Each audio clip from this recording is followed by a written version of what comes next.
Welcome back for part 2 of my top 50, or at least for me personally, top 50 favorite Sega games of all time. Now, these aren't strictly exclusives, this is also just in games general. I just prefer playing on Sega consoles, and this includes all Sega things out there. So, with that said, quickly a rehash rundown before we get 25 to 1. First up, Double Dragon. 49, Cyberbots Full Metal Madness. 28, Marvel Superheroes. 47, Space Harrier. 46, Virtual Fighter Remix. 45, Virtual Fighter 3. 44, Echo the Dolphin. 43, Eternal Champions. 42, Kino Fighters 2000. 41, Sonic the Hedgehog Chaos. At 40, we have Mortal Kombat, the Genesis, MK1. At 39, Hydro Thunder. 38, Nights into Dreams. 37, X-Men vs. Street Fighter. 36, Shamu. 35, Afterburner. At 34, Legacy of Kain Soul Reaver. 33, Phantasy Star 2. 32, Mortal Kombat Gold. 31, Panzer Dragoon 2 Zwei. 30, Columns.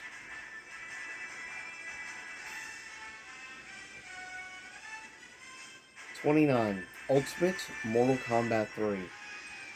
28, Sonic the Hedgehog, the original. At 27, Vampire Hunter, or Night Warriors Darkstalkers Revenge. And at 26, Street Fighter 03, aka Street Fighter Alpha 3.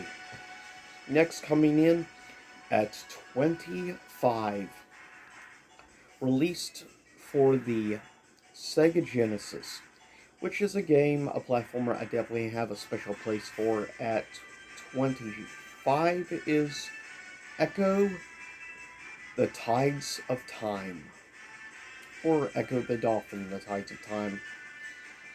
Coming next at 24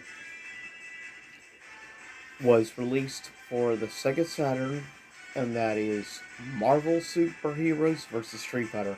As I've said many times before, I personally like Marvel Superheroes vs. Street Fighter a little more than X-Men vs. Street Fighter. Maybe it's not the common consensus, but that's my own personal preference. And Cyber Akuma is always awesome. Next, sorry about that. Next, at 23. Next, at 23 is probably one of the least well-known games, but for me, it definitely has a heavy nostalgia. This game has always been awesome. I like the character design, you can tell. He heavily influenced other characters in video games, as well as animation in the future. But it's a very high difficulty platformer, to say the least. I actually really like it, but that's because nostalgia, and it would be one of the first games I ever played on the Genesis. So yeah. With that said, nostalgia playing a key factor as why this makes it so high. Also, I consider it criminally underrated. With that said, next at 22 we have, for the Sega Saturn, Phantasy Star 4. That's next, my bad.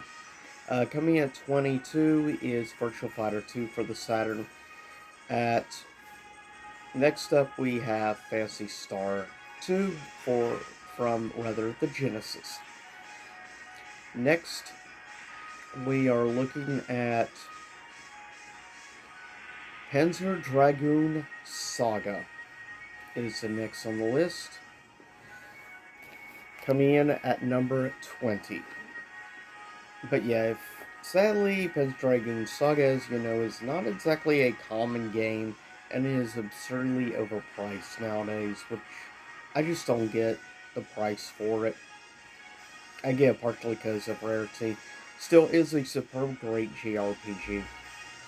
At 19, we are looking at Sega Smash Pack Volume 1, which was a Dreamcast exclusive collection.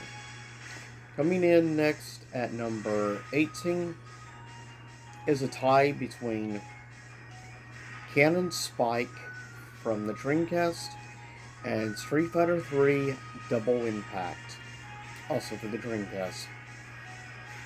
Next after that, we have coming in at number 17, a game I always highly recommend to people to check out, Project Justice.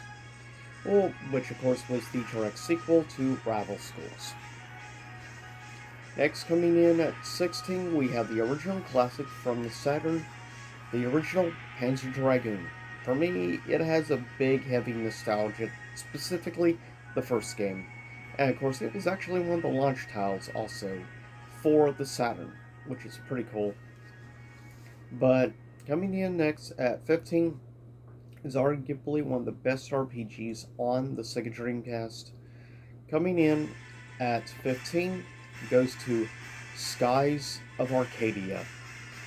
And if you get a chance, never played Skies of Arcadia, I recommend checking the game out. It is getting definitely a little on the pricey side, unfortunately. And the remaster or re-release with a few new things added, which would be Skies of Arcadia Legends on the GameCube, is even more expensive. But still is a superb game, especially if you like Sky Pirates and things. Next, coming in at number 14, from the Sega Dreamcast, we have Dead or Alive 2, which this would be the game that got me into the DOA series.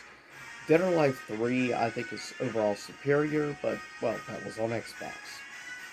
But yeah, definitely DOA 2 is an all-time classic, one of the best, I think, earlier 3D fighting games, pure and simple.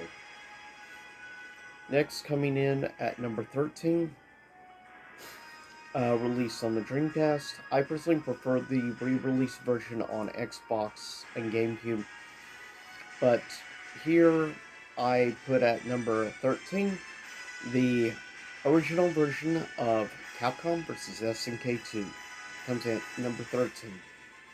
Next, coming in at number 12, released for the Dreamcast, Sonic Adventure, the beginning of the 3D era of Sonic. And I think it was a hell of a way to start out with the Sonic series, in my opinion, or rather 3D era, because Sonic Adventure is just awesome, and I will always love it. Just like I also have a real soft spot for Sonic Adventure 2 Battle. Coming in next at number 11 is the original classic, the first Marvel vs. Capcom, which of course released on the Sega Dreamcast. Great game, still remains one of the best soundtracks of any fighting game, in my opinion, to this very day. Coming in at number 10 for the Sega Genesis was I would say, would be the second ever Sonic game I would play, but would become pretty much about my favorite. Coming at number 10 is Sonic 2 for the Genesis. Next, coming in at number 9 is a superb, great, superior sequel to the original. Release Dreamcast is the definitive version of the game. Coming at number 9 is Vigilante 8, the second offense. Next, coming in at number 7, also for the Dreamcast, or at 8 for the Dreamcast, is All Time Great and the game responsible for making me a fan of The Offspring. Coming at 8 is the original Crazy Taxi. Coming in at number 7 is an all-time classic, in my opinion. Coming at number 7 goes to Jet Run Radio, also known as Jet Set Radio, which is one of the coolest games of all time, though I still like Future a little more still of Sega consoles. Yeah, Jet Run Radio remains in my top 10 of all time. Coming in next at number 6 for the Dreamcast, we have Rayman 2, which is easily the best way to play the second Rayman game. Definitely the definitive version overall, given how inferior the other versions on other platforms were. Coming at number 5 goes to, originally, of course, Genesis. It would be the first fighting game I would ever actually own. Coming at number 5 for the Genesis is Street Fighter 2 Champion Edition. Yeah, this would be the first Street Fighter 2 I would ever own, and the very first fighting game I would ever own. So Street Fighter 2 Champion Edition definitely has a very unfair bias as all heck, but, well, this is a favorites, so bias is expected. Coming in at number 4 for the Sega Dreamcast is the all-time classic Resident Evil Code Veronica for the Dreamcast. And yes, Veronica will always remain one of my top 3 favorite RE games of all time. I have a real bias for it though. I just love the island and everything. And it is interesting and cool playing with, of course, obviously with Chris Redfield and also with Claire. Pretty awesome playing with brother and sister, and definitely some of the creatures and redesigns of some things in it also is pretty memorable, and I just in general also love the soundtrack and everything. Coming in at number 3 for the Sega Dreamcast is, of course, the classic Marvel vs. Capcom 2, comes in 3rd place. Next, we're looking at number 2. But I thought maybe it's time to play some different music for the last section. There we go. Better. Coming in at number 2 for the Sega Saturn, Vampire Savior, also known as Darkstalkers 3. Anybody that knows me by now knows I'm a big uber fan of Darkstalkers, and I'm a humongous Capcom fanboy. Am and always probably will be. But coming at number 1, there's a reason I chose the music in the background. Coming at number 1 is from, well, the Dreamcast. Coming at number 1, my favorite Sega game,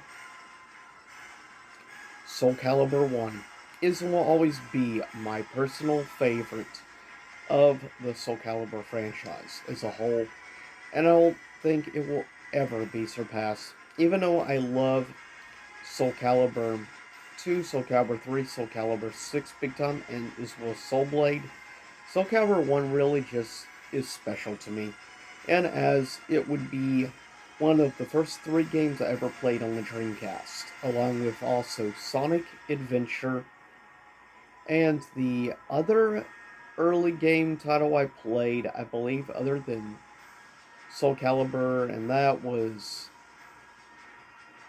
I believe it was the original Crazy Taxi was the other one of the first games I ever played. So yeah, definitely a heavy nostalgia. But with that said, that is my personal top 50 favorite Sega games of all time. So what are your personal favorites, and which was your first Sega console? With that said, I'll see y'all next time, and stay safe. See you again, same YouTube time, same YouTube channel.